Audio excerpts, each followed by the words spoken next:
The Jewish community wanted to celebrate the Queen's many years of selfless service and dedication, and the Shaar Hashamayim synagogue was a perfect venue for an evocative service brimming with tradition. The order of service was compiled from extractions of previous ones held for King Edward VII in 1910, King George V in 1936, and King George VI in 1952. The president of the Jewish community said this demonstrates how long the community has been on the rock under the protection of the British Crown. James Levi said authority should always come with servitude, adding the Queen's love for her people had been highlighted frequently by many. Since their arrival in the early 1700s, Jews in Gibraltar have always seen themselves as British, and during the weekly Shabbat services recite a prayer for the welfare of the monarch and the royal family. Rabbi Hasid spoke of this prayer, explaining that according to classical rabbinical literature, this tradition has been part of the institutional synagogue service since the 14th century.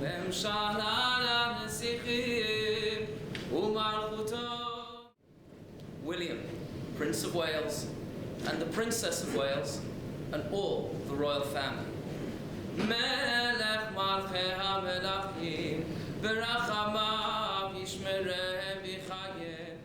The service included a memorial prayer for the Queen, the same one recited in the same synagogue in 1910, and concluded with the Jewish community's own unique version of God Save the King, composed for the coronation of King George V. This was a composition by late Chief Rabbi of Gibraltar. I think it was in 1911. It was God Save the King at the time. The music is the same as the music as we know it for the national anthem, but the words are in Hebrew, and I've got here a translation. Apart from that, there's also a prayer for the head of state. In our case, it's been the Queen, and it's not something new. It's something that's been done for generations, for the Queen's ancestors. I've got here a copy of a book when it was done for Edward VII, and not only in the British countries, but all over the world where Jews have been living, there's a special prayer for the head of state. And I've got one here for Austria, for the Emperor Leopoldo.